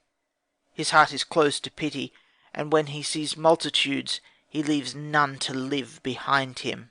He is a valiant one who springs in front when he sees resistance. He is a warrior who rejoices when he flies on the barbarians. He seizes the buckler, he rushes forward. He never needs to strike again. He slays, and none can turn his lance. And when he takes the bow, the barbarians flee from his arms like dogs. For the great goddess has given to him to strike those who know her not. And if he reaches forth, he spares none, and leaves naught behind. He is a friend of great sweetness, who knows how to gain love. His land loves him more than itself, and rejoices in him more than in its own god. Men and women run to his call. A king he has ruled from his birth. He from his birth has increased births. A soul being, a divine essence, by whom this land rejoices to be governed. He enlarges the borders of the south, but he covets not the lands of the north. He does not smite the Sati, nor crush the Himarshal. If he descends here, let him know thy name, by the homage which thou wilt pay to his majesty, for he refuses not to bless the land which obeys him." And he replied to me, "Egypt is indeed happy and well settled. Behold, thou art far from it. But whilst thou art with me, I will do good unto thee." And he placed me before his children. He married his eldest daughter to me, and gave me the choice of all his land, even among the best of that which he had on the border of the next land. It is a goodly land. Iyar is its name. There are figs and grapes. There is wine commoner than water. Abundant is the honey. Many are its olives, and all fruits are upon its trees. There is barley and wheat, and cattle of kinds without end. This was a truly great thing that he granted me, when the prince came to invest me, and establish me as prince of a tribe in the best of his land. I had my continual portion of bread and of wine each day, of cooked meat, of roasted fowl, as well as the wild game which I took, or which was brought to me, besides what my dogs captured. They made me much butter, and prepared milk of all kinds. I passed many years. The children that I had became great, each ruling his tribe. When a messenger went or came to the palace, he turned aside from the way to come to me, for I helped every man. I gave water to the thirsty. I sent on his way who went astray, and I rescued the robbed. The Sati who went far, to strike and turn back the princes of other lands, I ordained their goings. For the prince of the Tenu for many years appointed me to be general of his soldiers. In every land which I attacked, I played the champion. I took the cattle. I led away the vassals. I carried off the slaves. I slew the people by my sword, my bow, my marches, and my good devices. I was excellent to the heart of my prince. He loved me when he knew my power, and set me over his children when he saw the strength of my arms. A champion of the Tenu came to defy me in my tent, a bold man without equal, for he had vanquished the whole country. He said, "Let Sanhat fight with me," for he desired to overthrow me. He thought to take my cattle for his tribe. The prince counselled with me. I said, "I know him not. I certainly am not of his degree. I hold me far from his place. Have I ever opened his door, or leaped over his fence?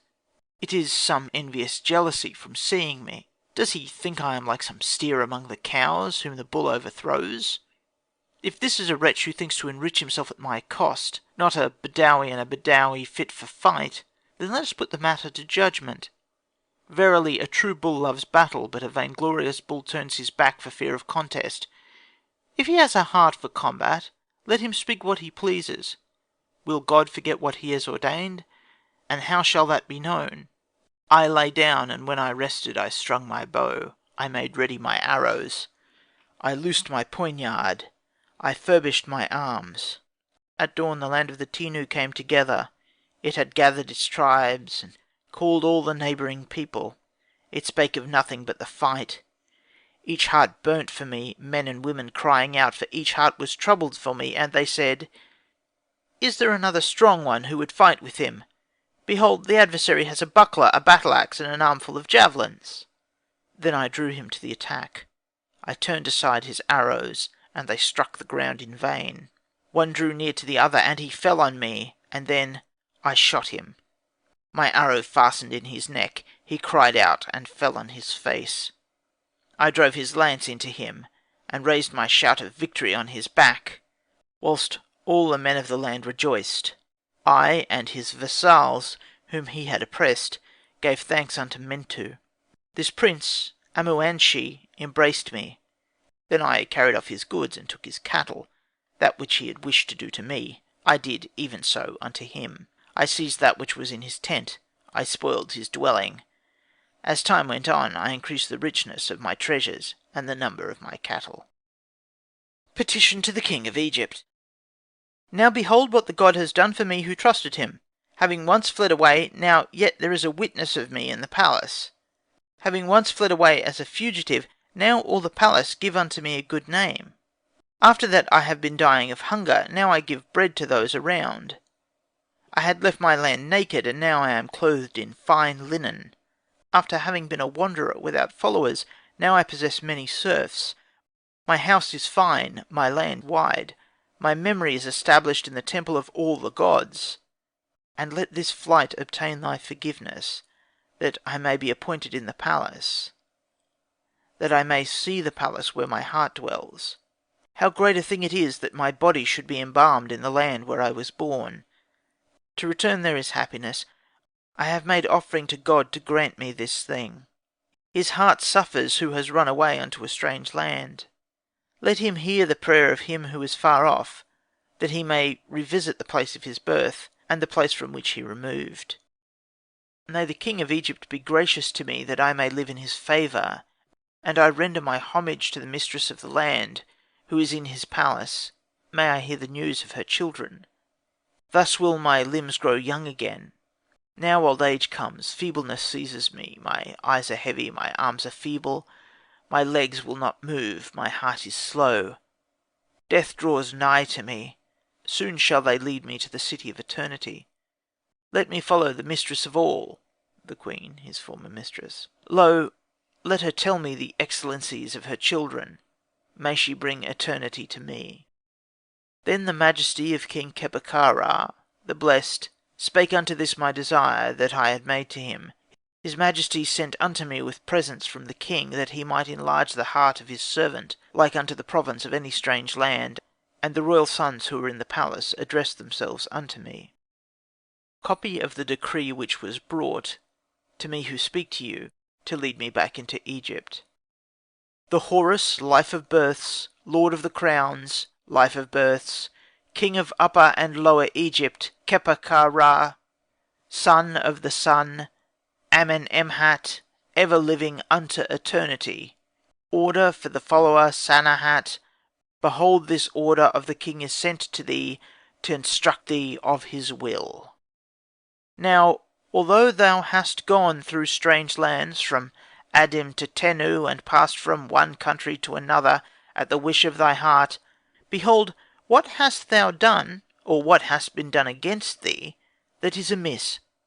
Moreover, thou revilest not, but if thy word was denied, thou didst not speak again in the assembly of the nobles, even if thou wast desired. Now therefore that thou hast thought on this matter which has come to thy mind, let thy heart not change again, for this thy heaven, queen, who is in the palace, is fixed, she is flourishing, she is enjoying the best of the kingdom of the land, and her children are in the chambers of the palace. Leave all the riches that thou hast, and that are with thee, altogether. When thou shalt come into Egypt, behold the palace, and when thou shalt enter the palace, bow thy face to the ground before the great house. Thou shalt be chief among the companions. And day by day, behold, thou growest old, thy vigour is lost, and thou thinkest on the day of burial. Thou shalt see thyself come to the blessed state. They shall give thee bandages from the hand of Tate, the night of applying the oil of embalming. They shall follow thy funeral, and visit the tomb on the day of burial, which shall be in a gilded case, the head painted with blue, a canopy of cypress wood above thee, and oxen shall draw thee. The singers going before thee, and they shall dance the funeral dance. The weepers crouching at the door of thy tomb shall cry aloud the prayers for offerings. They shall slay victims for thee at the door of thy pit, and thy pyramid shall be carved in white stone, in the company of the royal children. Thus thou shalt not die in a strange land, nor be buried by the Amu. Thou shalt not be laid in a sheepskin when thou art buried. All people shall beat the earth, and lament on thy body when thou goest to the tomb. When this order came to me, I was in the midst of my tribe. When it was read unto me, I threw me on the dust. I threw dust in my hair. I went round my tent rejoicing and saying, How may it be that such a thing is done to the servant, who with a rebellious heart has fled to strange lands? Now with an excellent deliverance and mercy delivering me from death, thou shalt cause me to end my days in the palace. Copy of the answer to this order.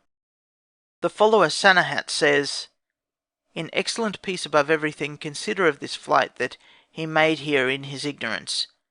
Thou, the good god, lord of both lands, loved of Ra, favourite of Mentu, the lord of Thebes and of Amen, lord of thrones of the lands, of Sebek, Ra, Horus, Hathor, Atum, and his fellow gods, of Sopdu, Neferbiu, Samsetu, Horus, lord of the east, and of the royal Uraeus which rules on thy head, of the chief gods of the waters, of Min, Horus of the desert, Urit, mistress of Punt, Nut, Harnecht, Ra, gods of the land of Egypt, and of the isles of the sea, may they give life and peace to thy nostril.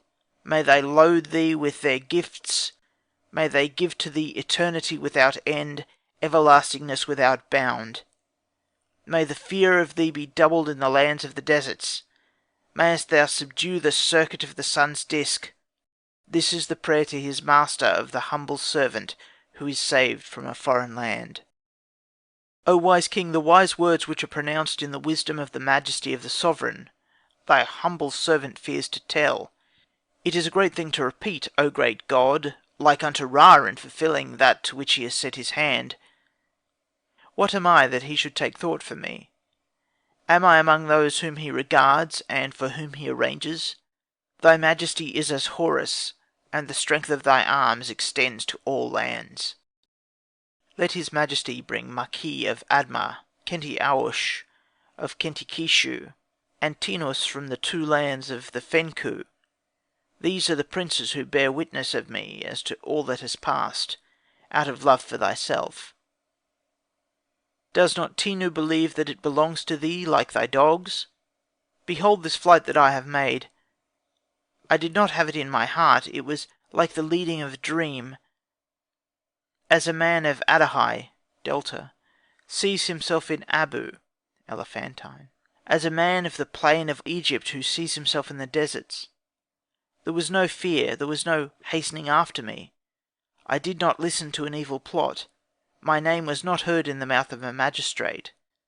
But my limbs went, my feet wandered, my heart drew me. My God commanded this flight and drew me on. But I am not stiff-necked. Does a man fear when he sees his own land? Ra, spread thy fear over the land, thy terrors in every strange land. Behold me now in the palace, behold me in this place. And lo, thou art he who is over all the horizon. The sun rises at thy pleasure, the water in the rivers is drunk at thy will, the wind in heaven is breathed at thy saying. I who speak to thee shall leave my goods to the generations to follow in this land. And even to this messenger who is come, even let thy majesty do as pleaseth him. For one lives by the breath that thou givest. O thou who art beloved of Ra, of Horus, and of Hathor, Mentu, lord of thieves, desires that thy august nostril should live for ever. I have made a feast in Iyar, to pass over my goods to my children. My eldest son was leading my tribe. All my goods passed to him, and I gave him my corn and all my cattle, my fruit and all my pleasant trees. When I had taken my road to the south, and arrived at the roads of Horus, the officer who was over the garrison sent a messenger to the palace to give notice. His majesty sent the good overseer of the peasants of the king's domains, and boats laden with presents from the king for the Seti who had come to conduct me to the roads of Horus. I spoke to each one by his name, and gave the presents to each as was intended. I received and I returned the salutation, and I continued thus until I reached the city of Thitu. When the land was brightened and the new day began, 4 men came with a summons for me, and the 4 men went to lead me to the palace. I saluted with both my hands on the ground. The royal children stood at the courtyard to conduct me. The courtiers who led me to the hall brought me on the way to the royal chamber. I found his majesty on the great throne in the hall of pale gold. Then I threw myself on my belly. This god in whose presence I was knew me not. He questioned me graciously, but I was as one seized with blindness. My spirit fainted, my limbs failed, my heart was no longer in my bosom, and I knew the difference between life and death. His majesty said to one of his companions, "Lift him up, let him speak to me." And his majesty said, "Behold, thou hast come, thou hast trodden the deserts, thou hast played the wanderer. Decay falls on thee, old age has reached thee. It is no small thing that thy body should be embalmed, that the Petrie shall not bury thee. Do not be silent and speechless. Tell thy name. Is it fear that prevents thee?" I answered in reply, "I fear. What is it that my lord has said that I should answer it?" I have not called on me the hand of God, but it is terror in my body, like that which brings sudden death. Now behold, I am before thee. Thou art life. Let thy majesty do what pleaseth him. The royal children were brought in, and his majesty said to the queen, Behold, thou Sanehat has come as an Amu, whom the Sati have produced. She cried aloud, and the royal children spake with one voice, saying before his majesty, Verily it is not so, O king my lord. Said his majesty, It is verily he. Then they brought their collars, and their wands, and their sistra in their hands, and displayed them before his majesty, and they sang, May thy hands prosper, O king. May the ornaments of the Lady of Heaven continue. May the goddess Nub give life to thy nostril. May the mistress of the stars favour thee when thou sailest south and north. All wisdom is in the mouth of thy majesty. Thy uraeus is on thy forehead. Thou drivest away the miserable. Thou art pacified, O Ra, lord of the lands. They call on thee as the mistress of all. Strong is thy horn. Thou lettest fly thine arrow. Grant the breath to him who is without it. Grant good things to this traveller, Sanahit the Petrie, born in the land of Egypt, who fled away from fear of thee, and fled this land from thy terrors. Does not the face grow pale of him who beholds thy countenance? Does not the eye fear which looks upon thee? Said his majesty, Let him not fear, let him be free from terror. He shall be a royal friend amongst the nobles. He shall be put within the circle of the courtiers. Go ye to the chamber of praise to seek wealth for him. When I went out from the palace, the royal children offered their hands to me. We walked afterwards to the great gates. I was placed in a house of the king's son, in which were delicate things, a place of coolness, fruits of the granary, treasures of the White House, clothes of the king's guardrobe, frankincense, the finest perfumes of the king and the nobles whom he loves. In every chamber, all the servitors were in their several offices. Years were removed from my limbs. I was shaved and polled the locks of hair. The foulness was cast to the desert with the garments of Namausha. I clothed me in fine linen, and anointed myself with the fine oil of Egypt. I laid me on a bed. I gave up the sand to those who lie on it, the oil of wood to him who would anoint himself therewith. There was given to me the mansion of a lord of serfs, which had belonged to a royal friend. There were many excellent things were in its buildings. All its wood was renewed. There were brought to me portions from the palace, thrice and four times each day, beside the gifts of the royal children, always without ceasing. There was built for me a pyramid of stone amongst the pyramids. The overseer of the architects measured its ground. The chief treasurer wrote it. The sacred masons cut the well. The chief of the labourers on the tombs brought the bricks. All things used to make strong a building were there used. There were given to me peasants. There were made for me a garden, and fields in it before my mansion, as is done for the chief royal friend. My statue was inlaid with gold, its girdle of pale gold. His majesty caused it to be made. Such is not done for a man of low degree. May I be in the favour of the king, until the day shall come of my death. This is finished from beginning to end, as was found in the writing. Remarks. The Adventures of Sanehat appears to have been a popular tale, as portions of 3 copies remain. The first papyrus known, Berlin No. 1, was imperfect at the beginning, but since then a flake of limestone found in a tomb bore the beginning of the tale, and the same part is found on a papyrus in the Amherst collection. The main text has been translated by Chabas. The Papyrus de Berlin, 37-51, Goodwin and Maspero, Volume 3, Chapter 68, page 140, and Contes Populari, 89-130, while the beginning is treated in Memoires de l'Institut Égyptien, Volume 2, 1-23, and in Proceedings S.B.A. 452. The present translation is mainly based on Mr. Griffith's readings in all cases of difficulty. This is perhaps the most interesting of all the tales, because it bears such signs of being written in the times of which it treats, It throws so much light on the life of the time in Egypt and Syria, and if not a real narrative, it is at least so probable that it may be accepted without much difficulty. For my own part, I incline to look on it as strictly historical, and in the absence of a single point of doubt, I shall here treat it as seriously as the biographical inscriptions of the early tombs. Probably some day the tomb of Sanehat may be found, and the whole inscription be read complete upon the walls.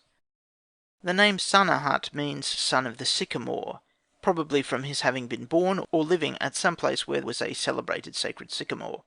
This was a common tree in ancient as in modern Egypt, but an allusion to the tale, to Sanehat turning his back on the sycamore when he was fleeing apparently up the west side of the delta, makes it probable that the sycamore was that of Ar-Tenan, now Batnun, at the middle of the west side of the delta. The titles given to Sanehat at the opening are of a very high rank, and imply that he was the son either of the king or of a great noble, and his position in the queen's household allows him to have been of importance, the manner in which he is received by the royal family at the end implying that he was quite familiar with them in early days. But the great difficulty in the account has been the sudden panic of Sanehat on hearing of the death of Amenemhat, and no explanation of this has yet been brought forward. It seems not unlikely that he was the son of Amenemhat by some concubine. This would at once account for his high titles, for his belonging to the royal household, for his fear of his elder brother Usertesen, who might see him as a rival and try and slay him after his father's death, for the command to him to leave all his possessions and family behind him in Syria as the condition of his being allowed to return to end his days in Egypt, for his familiar reception by the royal family, and for the property given to him on his return. The date recorded for the death of Sehoti-Pabra, Amenemhat I, the founder of the 12th dynasty, agrees with the limit of his reign on the monuments, and the expressions for his death are valuable as showing the manner in which a king's decease was regarded. Under the emblem of a hawk, the bird of Ra, he flew up and joined the sun. Some time before his death, Amenemhat had been in retirement. After 20 years of reign, which was probably rather late in his life, as he seems to have forced his way to the front as a successful man and founder of a family, he had associated his son, the first Usertesen, on the throne, and apparently resigned active life. For in the 3rd year of Usertesen we find the co-regent summoning his court and agreeing the founding of the temple of Heliopolis without any mention of his father. The old king, however, lived yet 10 years after his retirement, and dies, as this narrative shows us, during an expedition of his son Usertesen. The time of year mentioned here would fall in about the middle of the inundation in those days.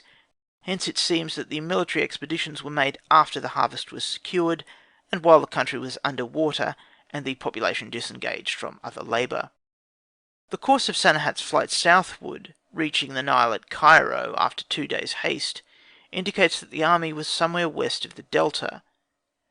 This would point to it being on the road to the oasis of the Natron Lake, which would be the natural course for a body of men needing water supply. His throwing himself between 2 bushes to hide from the army shows that the message came early in the day, otherwise he would have fled in the dark. Then he fled a day's journey to the south, turning his back on the sycamore, and slept in the open field at Shisneferu, somewhere below the barrage. The 2nd day he reached the Nile opposite Old Cairo, in the afternoon, and ferried himself over, past the quarries at Gebel Mokattam, and the red hill of Gebel Ahmar, and came to a frontier wall before dark. This cannot have been far from Old Cairo by the time, and as Heliopolis was in course of building by Usertesen, it would be probably on the desert near there for the protection of the town. Passing the desert guards by night, he pushed on and reached Peten, near Belbius, by dawn, and turned east toward the valley of Kemur, or Wadi Tumalat. Here, in his extremity, he was found by the Sati, or Asiatics, and rescued.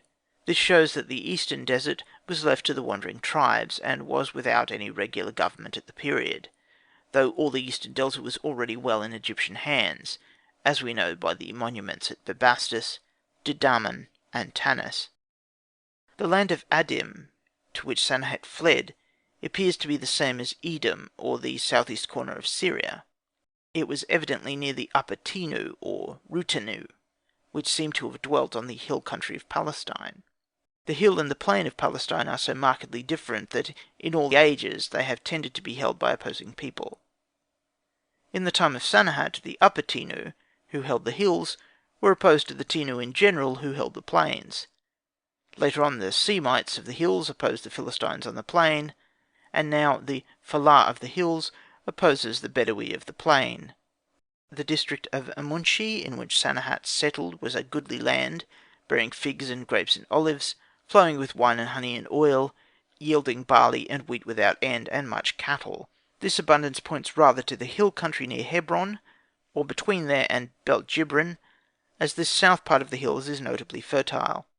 The Tenu who came to defy Sanehat, being in opposition to the Upper Tenu, were probably those of the plain, and the opposition to Sanehat may have arisen from his encroaching on the fertile plain at the foot of his hills, as he was in the best of the land, on the border of the next land. The Egyptian was evidently looked on as being a superior race by the Tenu, and his civilization won for him the confidence which many wandering Englishmen now find in Africa or Polynesia, like John Donne. The set combat of two champions seems, by the large gathering, to have been a well-recognized custom among the Tenu, while it exactly accords with Goliath's offer in later times. And raising the shout of victory on the back of the fallen champion reminds us of David standing on Goliath. The transition from the recital of the Syrian adventures to the petition to Pharaoh is not marked in the manuscript, but from the construction the beginning of the petition is evidently at the place here marked. The manner in which Sanehat appeals to the queen shows how well he must have been known to her in his former days. The decree in reply to Sanehat is in the regular style of royal decrees of the period. Apparently by a clerical error, the scribe has substituted the name Amenhamat for Usertesen, but the Horus name and the throne name leave no doubt that Usertesen the first is intended here. The tone of the reply is as gracious as possible according to the king's character as stated by Sanehat. He is a friend of great sweetness, and knows how to gain love. He quite recognizes the inquiries after the queen, and replies concerning her, and then he assures Sanehat of welcome on his return, and promises him all that he asks, including a tomb in the company of the royal children, a full recognition of his real rank. Incidentally, we learn that the Amu buried their dead wrapped in a sheep's skin, as we also learn further on that they anointed themselves with oil, olive, wore their hair long, and slept on the ground. The funeral that is promised accords with the burials of the 12th dynasty. The gilded case, the head painted blue, and the canopy of cypress wood are all known of this period, but would be out of place in describing a Ramesside burial. Sanehat's reply is a full course of the usual religious adulation, and differs in this remarkably from his petition. In fact, it is hard to be certain where his petition begins. Possibly the opening of it has been lost out of the text in copying from a mutilated papyrus, or possibly it was sent merely as a memorandum of Sanehat's position and desires, without venturing to address it personally to the king, or even it may have not been allowable then to make such petitions formally, so as to leave the initiative to the king's free will, just as it is not allowable nowadays to question royalty, but only to answer when spoken to. The proposal to bring forward his fellow sheikhs as witnesses of his unabated loyalty is very curious, and seems superfluous after Usertesen's assurances. Beyond Abisha of the Amu at Beni Hassan, these are the only early period names of Syrians that we know. The Fenku in this collection can hardly be other than the Phoenicians, and if so, this points to their being already established in southern Syria at this date. But these chiefs were not allowed to come forward, and it seems to have been the policy of Egypt to keep the Syrians off as much as possible, not a single man who came with Sanehat being allowed to cross the frontier. The allusion to the Tenu belonging to Pharaoh, like his dogs, is peculiarly fitting to this period, as the dog seems to have been more familiarly domesticated in the 11th and 12th dynasties than at any other age, and dogs are often represented on the funereal steles, even with their names. The expression for strangeness, as a man of the delta sees himself at the cataract, as a man of the plain who sees himself in the deserts, is true to this day. Nothing upsets an Egyptian's self-reliance like going back a few miles into the desert, and almost any man of the cultivated plain will flee with terror if he finds himself left alone far in the desert, or even taken to the top of the desert hills. We learn incidentally that the Egyptian frontier, even in the later years of Usertesen I, had not been pushed beyond the Wadi Tumilat, for Sanehat travels south to the roads of Horus, where he finds the frontier garrison and leaves his Syrian friends, and there laden boats meet him, showing that it must have been somewhere along a waterway from the Nile. The abasement of Sanehat might well be due to natural causes, beside the reverence for the divine person of the king. The Egyptian court must have seemed oppressively splendid, with the brilliant and costly workmanship of Usertesen, to one who had lived a half-wild life for so many years, and, more than that, the recalling of all his early days and habits and friendships would overwhelm his mind and make it difficult to collect his thoughts. Sanehat's appearance was so much changed by his long hair, his age, and his strange dress, that his former mistress and companions could not recognize him. The use of collars and sceptres in the song and dance is not clear to us. The sistra were, of course, to beat or rattle in time with the song.